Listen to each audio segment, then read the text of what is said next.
insomma, dopo gli approfondimenti del professor Bacichette e anche dell'amico Usage, vediamo di capire che cosa abbiamo,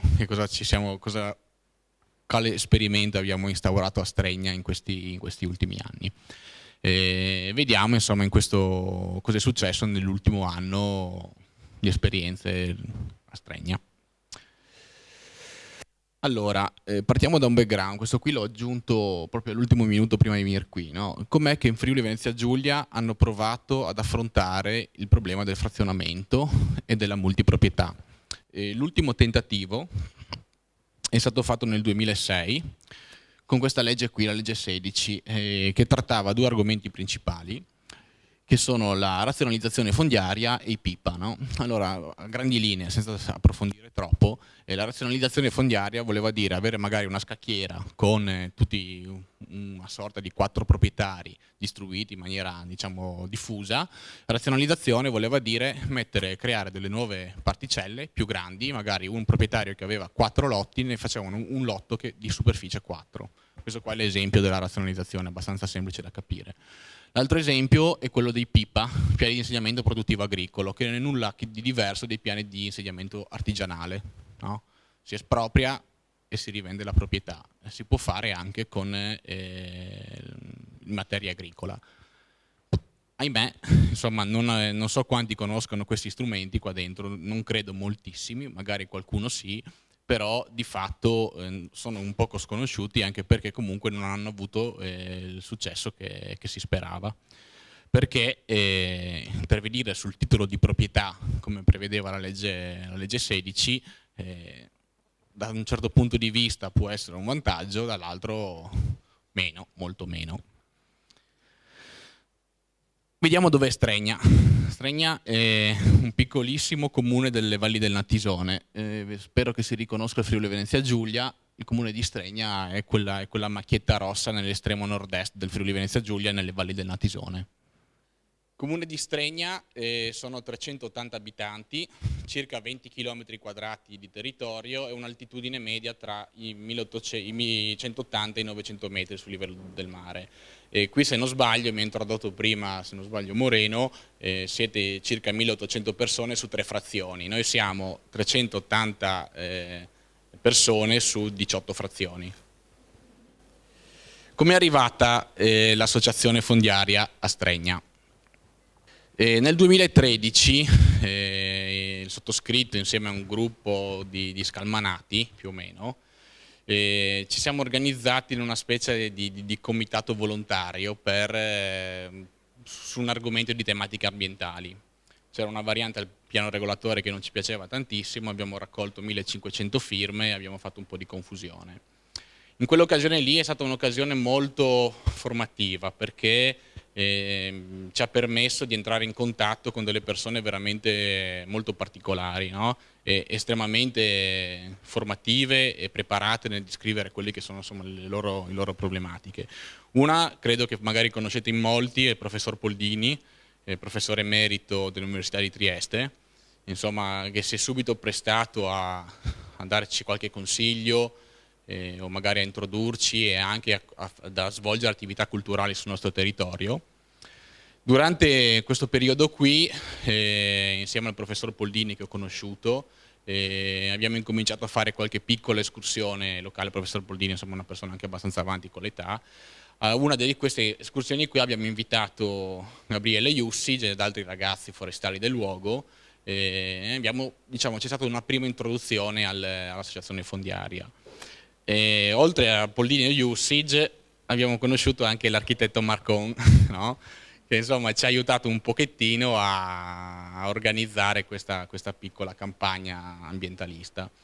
In quegli anni lì abbiamo affrontato per la prima volta una legge di tutto sommato recente approvazione, che è la legge 10/2010 per il recupero di terreni incolti ed abbandonati.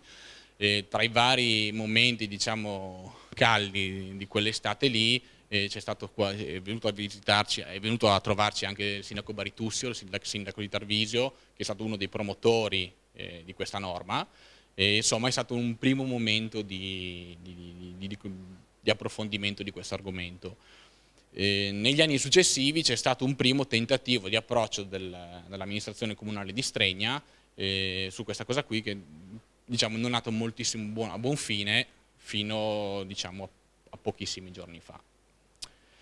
Nel 2015, io sono sindaco dal dicembre del 2014, abbiamo invitato il professor Cavallero, citato prima da Gabriele Jussic, e Gabriele stesso, abbiamo tenuto una conferenza nel territorio di Stregna, dove è stata una conferenza assolutamente partecipatissima, penso sui 120-130 persone in una saletta come questa qui, eravamo abbastanza strettini. Dopo 2 mesi dopo, dopo esserci confrontati con l'esperienza piemontese e con l'aiuto della Coldiretti, devo dire la verità che al di là di quella della battuta che ha fatto Moreno prima, però comunque l'ufficio legale della Coldiretti di Udine ci ha dato una mano strepitosa, si è messo praticamente a mia disposizione, continue email, continue telefonate, continui appuntamenti nel corso di tutto il 2015. Nel primo periodo di associazione fondiaria a Stregna ho dovuto affrontare insieme all'amministrazione dei problemi legati alla legge regionale 10, che è una legge scritta malissimo, okay? Quindi c'è il sindaco, se dovrai andare ad affrontare questo argomento, sappi che dovrai assumerti responsabilità che non ti competono, perché se no non si riesce a fare niente. E abbiamo prodotto i primi moduli di adesione, sempre con l'aiuto del consiglio legale, che è stato preziosissimo. Dall'autunno circa, da settembre in poi, abbiamo incominciato ad acquisire nuovi soci.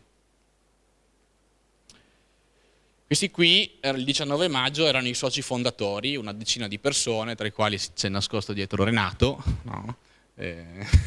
Sempre una nostra ombra. A che punto siamo? Ad aprile 2016. Abbiamo 46 soci, 173 particelle per 22 ettari. Vi invito a ragionare sulla divisione 22 diviso 173. Okay? Siamo a circa 1100 metri quadri di ampiezza media di particella. Okay? 1100 metri quadri è il 12% di un ettaro. Questa qui è più o meno la situazione fondiaria della mia frazione, del mio comune, della mia frazione anche. Abbiamo incominciato a mettere vicino le aree.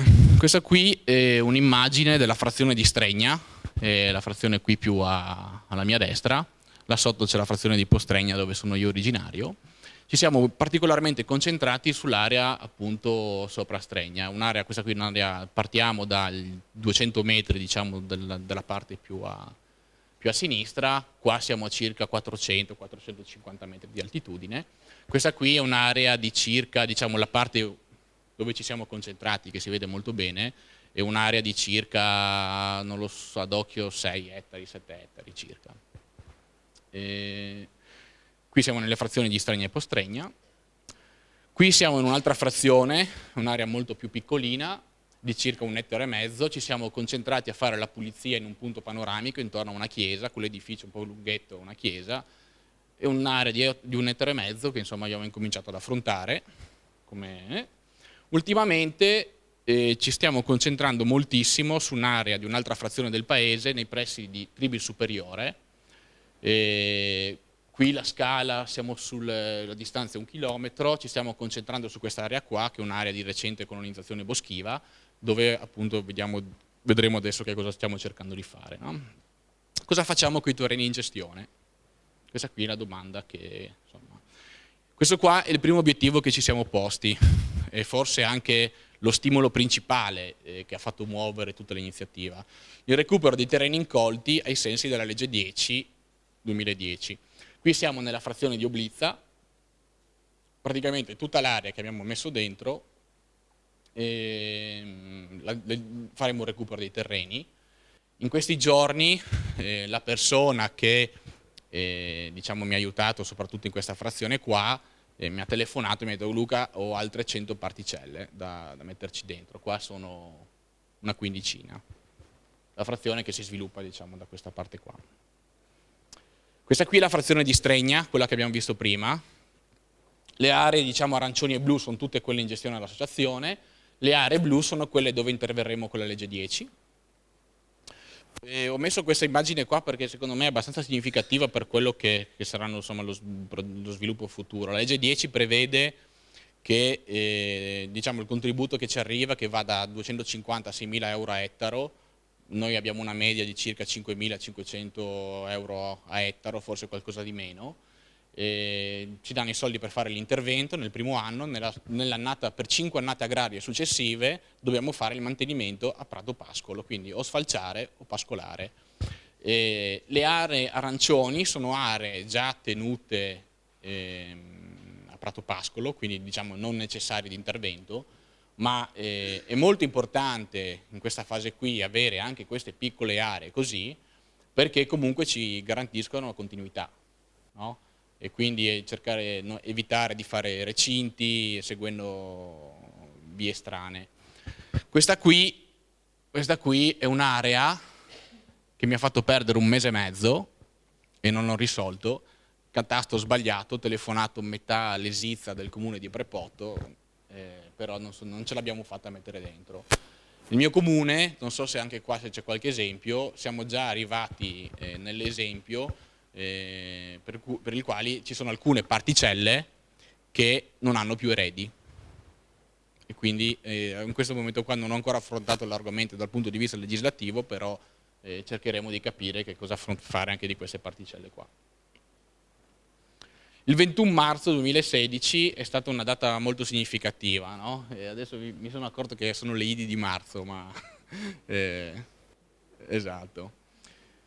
Cos'è successo? Allora, abbiamo dato la prima autorizzazione all'intervento di recupero su 5 ettari e mezzo, che sono quelle aree blu che abbiamo visto prima, e abbiamo stipulato un contratto d'affitto con un operatore, un utilizzatore locale, per le 5 annualità agrarie successive. E praticamente abbiamo messo 6 per prenderci un po' più di spazio, avevamo gli spazi rispetto alle autorizzazioni che abbiamo raccolto, e praticamente adesso in questa stagione estiva facciamo l'intervento di recupero. A partire dal prossimo anno presumibilmente incominceremo a fare il mantenimento, mi auguro attraverso l'attività pascoliva, anche perché comunque è molto meno dispendiosa in termini di risorse e di energia. Un 31 marzo, ieri, è successa un'altra cosa, insomma, che per me è stata un'altra tacchetta che ho messo su questa iniziativa. Abbiamo fatto il decreto di accoglimento della domanda di finanziamento, no? Sono 5 ettari e mezzo, circa 27.000 euro di contributo. È stato accettato dall'operatore, abbiamo fatto tutto molto insieme, quindi andavamo avanti insieme, quindi ci abbiamo messo un po' più tempo rispetto ad altre aree magari dove il privato è intervenuto direttamente, però noi abbiamo messo vicino 5 ettari e mezzo, 27.000 euro, il privato che è intervenuto ha messo vicino meno di 1 ettaro, è quello che è. Quali sono i problemi maggiori riscontrati nell'ultimo anno?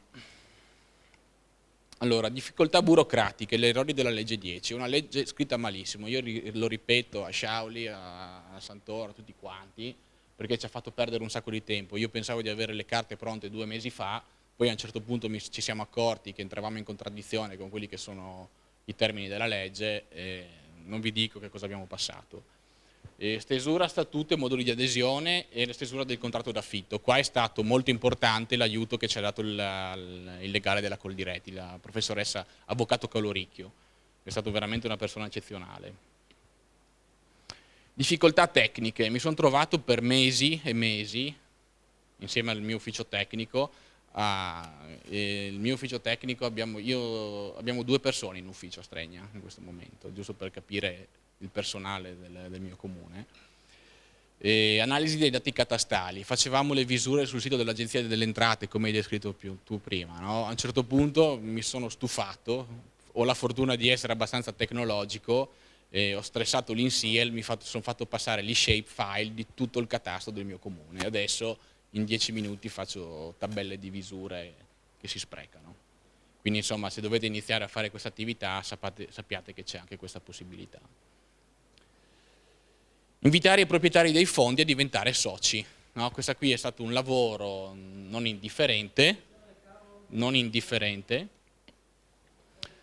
forse forse l'unica difficoltà che comunque avevamo messo in conto, no? Perché è stata così. Quali sono le prospettive che ci siamo posti? Più fondi. Innanzitutto incrementare, vi ho detto prima, abbiamo 17 frazioni, incrementare le superfici nei dintorni delle frazioni, no? Rimanendo nel raggio di 200 metri dovremmo riuscire a coprire circa 5-6 ettari per ogni frazione. Le nostre frazioni distano in media un paio di chilometri l'una dall'altra. Piano di gestione, adesso stiamo procedendo con l'intervento, no, di recupero dei terreni con l'aiuto del finanziamento regionale. Penso che quest'estate dedicheremo un bel po' di tempo anche a redare questo piano di gestione, perché comunque vogliamo partire all'inizio del prossimo anno avendo le cose un pochettino preparate. Nuovi tipi di aree, questo qui è un punto abbastanza da sviluppare, ci dedicherò molto tempo, penso nei prossimi mesi.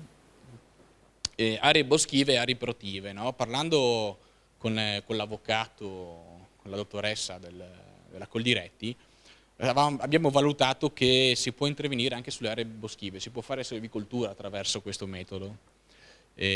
Basta insomma, preparare bene i moduli, capire insomma, le quote di partecipazione rispetto alla proprietà che ogni socio conferisce. È molto interessante perché si può incominciare a pensare a progetti di boschi certificati. Okay? Se ci allontaniamo dalle frazioni e entriamo nelle superfici boschive aumentano le dimensioni delle particelle e c'è qualche particella in giro per il comune di Stregna di qualche ettaro, 3-4 ettari così. E comunque una prospettiva che ci stiamo costruendo, dovrò incominciare a valutare, insomma vediamo come col tempo. Aree prative, di fatto la maggior parte delle aree che noi abbiamo fino adesso sono aree di terreni abbandonati e incolti. Entrare nelle aree prative è un po' più complicato, ho provato a farlo proprio stamattina, ho preso un signore di una frazione vicino a Tribili Inferiore, che è un'area particolarmente prativa, forse l'area più prativa del comune di Stregna e di tutte le valli del Natisone. Ci siamo resi conto che di fatto in quelle aree lì prative ci sono i proprietari stessi o comunque gli utilizzatori che prendono già indennità compensative o PAC su quei terreni, quindi di fatto quei terreni lì o parte di questi sono già utilizzati e questo qui in questo momento qua, se da un lato c'è la cosa positiva che c'è già qualcuno che li cura, e dall'altro però comunque ci limita lo sviluppo in queste aree a breve termine, se non altro, che sono di elevato valore naturalistico e quindi magari anche per un'attività pascoliva sono molto interessanti. Vedremo che cosa succede prossimamente, ma insomma lo vedremo. Tutta questa struttura qua dei contratti di affitto, dei moduli di adesione è molto finalizzata a questa cosa qua, no? Perché di fatto l'utilizzatore deve avere un titolo sopra il fondo per accedere ai finanziamenti PSR, che sia un titolo di proprietà nel senso che è proprietario vero e proprio, oppure deve avere in affitto i fondi. Prossimamente pensiamo le valli del Natisone, ho visto le foto qua delle montagne qua dietro, si differenziano un pochettino, ha fatto vedere una bella foto Gabriele, noi abbiamo terrazzamenti dappertutto, terrazzamenti in muro a secco, chilometri di terrazzamenti. Anche questa qui in passato sono delle misure PSR del piano di sviluppo rurale che potrebbero essere interessanti, perché ricordiamoci che PSR, insomma, oltre a recuperare i terreni, però sono delle misure di sostegno di fatto al reddito, no, delle nostre aziende. Nuove normative, ha accennato qualcosa prima Gabriele, ci stanno lavorando su una legge regionale in Piemonte e su una legge nazionale. Io ho fatto stressare un pochettino i nostri assessori regionali di rapportarsi con gli assessori piemontesi. C'è stato qualche scambio così indiretto, però comunque contiamo di riuscire ad andare avanti. So ad esempio che l'assessore Santoro è piuttosto interessata all'iniziativa. Un consiglio per iniziare. Mattis, le persone, ok? ci vogliono le persone, senza le persone tutta la struttura tecnica non va da nessuna parte. Le 3 aree che abbiamo visto prima sono distanze 8-10 km una dall'altra, forse qualcosa di meno, in linea d'aria di meno, 4 km, 5 km, però sono comunità molto dislocate e molto, cioè nel senso si conoscono adesso perché siamo molto pochi, però se io dovevo andare a cercare un proprietario nella frazione di Oblizza o di Tribili di Sopra avrei fatto una difficoltà immensa. Per fortuna e ho avuto la stragrande fortuna che tra le persone dei soci fondatori ce n'erano 2 che si sono particolarmente impegnate ed erano persone del luogo che nel momento in cui io gli dicevo un nome qualsiasi dell'intestatario, della visura, mi diceva ah sì, è quella famiglia lì, recuperiamo il numero di telefono, no? È semplice. Se avessi dovuto farlo come comune e magari incominciare a fare tutta la scala dell'ufficio anagrafe, non ne saremmo mai usciti, no? Questo qui è una cosa importante. Legato a questo argomento qua, allora qualcuno mi ha chiesto, ma perché non l'hai fatto direttamente come comune? Perché non l'avete fatto questa iniziativa direttamente come comune? Perché il comune non ha preso in gestione i terreni e l'avete fatto attraverso la costituzione di un nuovo ente privato, di fatto, no? I motivi che vedo io sono principalmente 2. Le amministrazioni sono volatili, ok? Onestamente io ci credo in questo progetto, mi auguro di rimanere sindaco di Stregna fino a quando non chiuderanno il mio comune, ok? Però nel senso non so se chi verrà dopo di me o chi è stato prima di me e magari lo sarà di nuovo porterà avanti con lo stesso impegno con cui l'abbiamo fatto noi questa iniziativa. Un'altra cosa è appunto quello della partecipazione.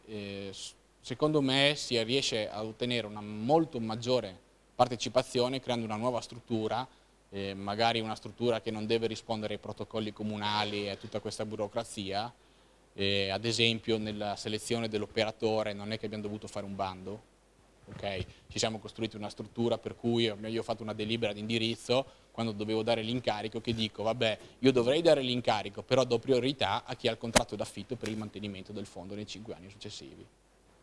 No. E siamo nella finalità della legge perché comunque la legge stessa prevede che il soggetto operatore che fa l'intervento è anche quello che fa il mantenimento negli anni successivi. Grazie per l'attenzione. Questa qui è una foto di Stregna. Questa qui è la frazione di Stregna, questo è il municipio di Stregna, questo qui. Questa qui è l'area dove interverremo adesso. Questa qui è la frazione di Oblizza, dove abbiamo appena incominciato l'intervento 2 giorni fa, hanno incominciato proprio a lavorare. Questa qui è quella chiesetta che vi ho fatto vedere prima. Bene, vi ringrazio.